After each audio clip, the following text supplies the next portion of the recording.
Assalamualaikum warahmatullahi wabarakatuh. Apa kabarnya untuk anak-anakku semua kelas 10? Semoga masih dalam keadaan sehat walafiat. Kita masih belajar dari rumah. Baik, kembali lagi bersama saya Bapak Mahmudi Pradayu Esos dalam pelajaran sosiologi. Sosiologi mengasyikkan. Nah, pada pertemuan minggu ini kita akan membahas mengenai pengumpulan data. Untuk itu, saya harapkan kepada seluruh siswa-siswi saya agar dapat mengikuti video pembelajaran ini dari awal hingga akhir, supaya kalian dapat memahami materi ini secara sepenuhnya. Jangan mengikuti video pembelajaran ini hanya untuk kepentingan absensi saja. Baik, langsung saja kita masuki ke dalam materi kita mengenai pengumpulan data. Nah, kalau kita kemarin melihat jenis data, jenis data itu terbagi menjadi dua, yaitu data primer dan data sekunder. Nah, data primer ialah data yang kita dapatkan secara langsung di lapangan. Sedangkan data sekunder ialah data yang kita dapatkan melalui beberapa sumber informasi seperti buku, majalah, dan lain sebagainya. Nah, untuk itu kita akan membahas bagaimana teknik untuk mencari data primer dan teknik yang digunakan untuk mencari data sekunder. Nah, kita masuk ke yang pertama ialah data primer. Dalam data primer terdapat berbagai cara, ya kan? Nah, untuk bisa mendapatkan data primer. Yang pertama ialah survei. Nah, apa yang dimaksud dengan survei? Survei ialah metode pengumpulan data dan informasi dari subjek penelitian dengan menggunakan instrumen berupa angket atau kuesioner. Nah, yang dimaksud dengan kuesioner itu apa? Nah, angket atau kuesioner adalah sebuah instrumen yang digunakan peneliti untuk mengumpulkan data dengan menyebarkan pertanyaan-pertanyaan kepada responden, kemudian dikembalikan. Nah, kalau saya contohkan, kuesioner ini sama dia ibaratnya seperti ujian. Ujian menggunakan kertas yang berisikan pertanyaan-pertanyaan, yang mana pertanyaan itu diberikan terlebih dahulu kepada kalian, kemudian kalian mengembalikan. Nah, ini disebut dengan survei. Nah, bagaimana caranya untuk menyusun survei ini? Nah, ada 4 komponen ketika kita mau menyusun survei. Yang pertama, kalian harus merumuskan dulu tujuan dari surveinya. Kemudian yang kedua, mengidentifikasi variabel-variabelnya.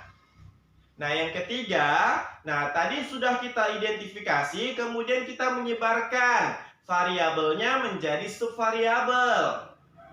Dan yang terakhir, menentukan jenis data dan teknik analisis data yang akan kita gunakan setelah kita nanti mendapatkan jawaban-jawaban dari angket yang kita berikan.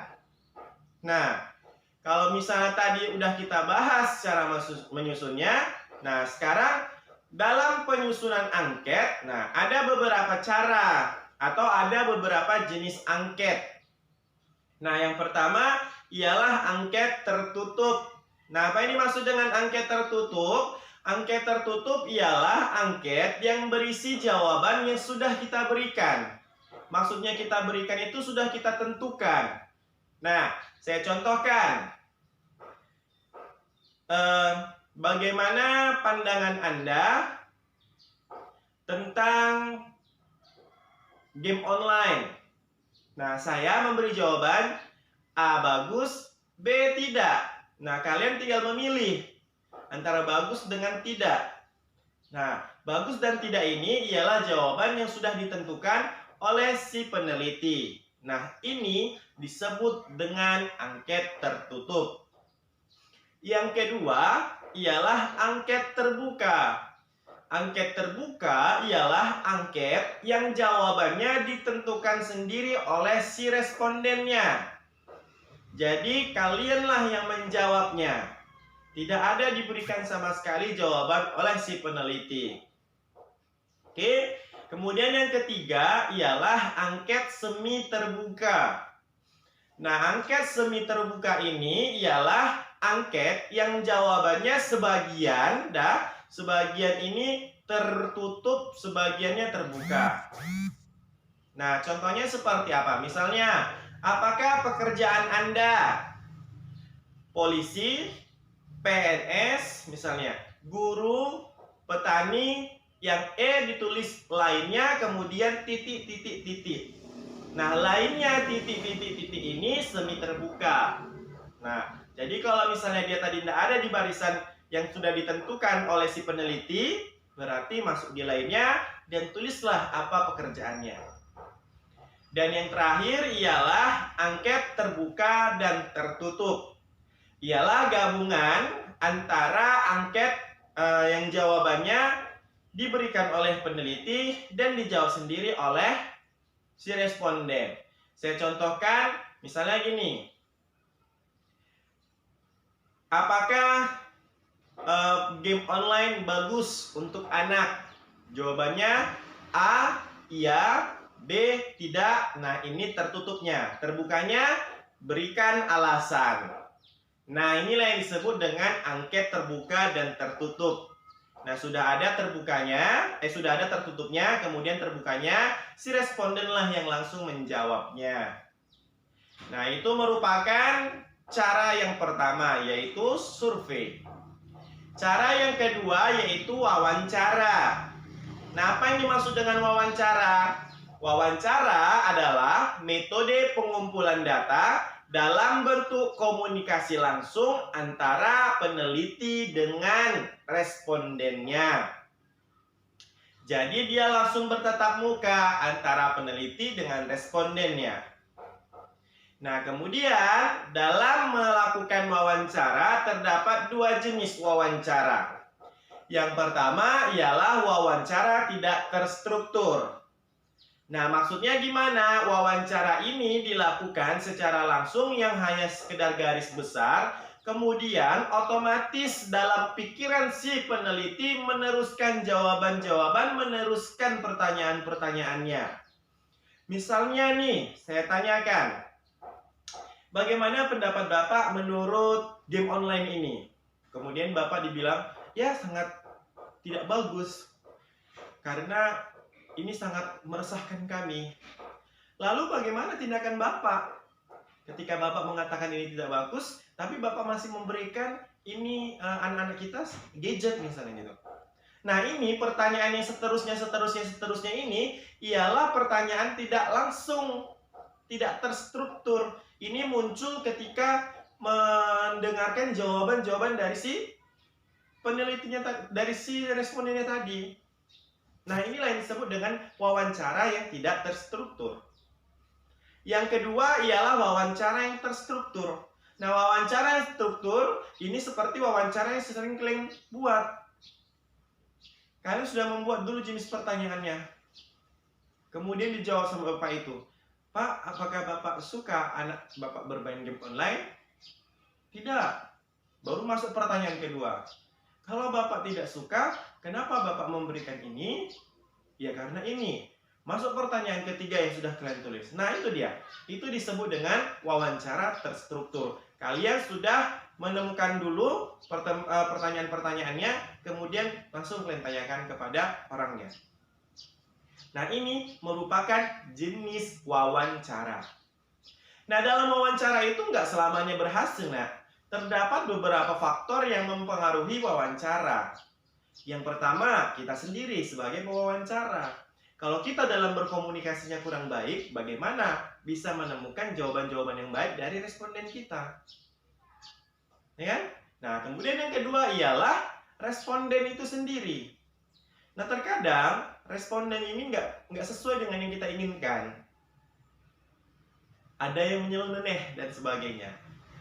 Nah, yang ketiga ialah topik penelitiannya. Nah, dan yang keempat ialah situasi wawancara.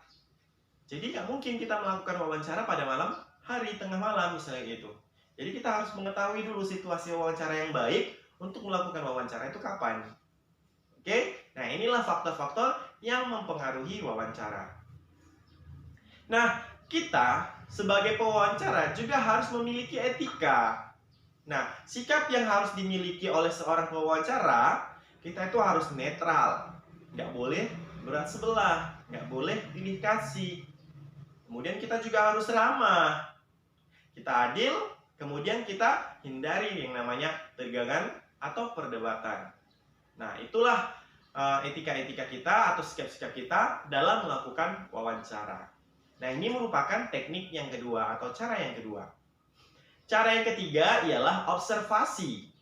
Nah, apa yang dimaksud dengan observasi? Observasi ialah aktivitas pencatatan fenomena yang dilakukan secara sistematis. Nah, dalam observasi terdapat yang namanya instrumen observasi. Nah, instrumen observasi itu ya caranya dalam melakukan observasi terdapat 5 instrumen. Yang pertama ialah daftar riwayat kelakuan. Kita mencatat semua fenomena-fenomena yang kita lihat secara langsung. Dan kemudian yang kedua ialah skala penilaian atau rating scale untuk menetapkan penilaian secara bertingkat serta mengamati kondisi secara kualitatif. Nah, maksudnya skala penilaian itu seperti apa? Misalnya nih, apakah game ini sangat baik? Apakah diberi nilai 1 atau diberi nilai 2, diberi nilai 3, diberi nilai 4, atau diberi nilai 5? Kalau beri nilai 5 berarti sangat baik misalnya. Diberi nilai 4 baik. Diberi nilai 3 cukup. Diberi ini kurang baik. Diberi nilai 1 tidak baik. Nah, itu merupakan skala penilaian. Oke, yang ketiga ialah daftar cek, yaitu format yang berisi catatan setiap aspek atau faktor yang akan diamati dan digunakan sewaktu pengamatan secara langsung. Misalnya nih, kalau daftar cek, bentuk tabel. Apakah Bapak sangat puas dengan diberikannya bantuan terhadap Bapak pada presiden, dari presiden misalnya gitu kan? Nah, ada dibuat itu puas, tidak puas, kurang puas, lumayan puas, sebagainya. Nanti tinggal checklist. Nama juga adalah daftar cek atau checklist. Dan yang keempat ialah peralatan mekanik, yaitu sarana pendokumentasian, ya kan? Peristiwa tertentu yang ditampilkan oleh subjek penelitian dengan menggunakan alat, contohnya handphone, recorder, kamera, dan sebagainya. Dan yang kelima ialah human instrument. Nah, human instrument ialah ya kan, manusia itu atau subjek itu yang kita jadikan sebagai instrumennya langsung. Itu disebut dengan human instrument. Nah, jenis observasi ini terdapat 2. Yang pertama ialah observasi partisipasi, yang mana peneliti secara langsung turun ke lapangan, berpartisipasi. Kemudian yang kedua ialah simulasi, observasi simulasi, yaitu peneliti mensimulasikan penelitiannya terhadap respondennya supaya mereka paham. Dan yang terakhir adalah forum group discussion, atau caranya dengan berdiskusi. Nah, jadi ada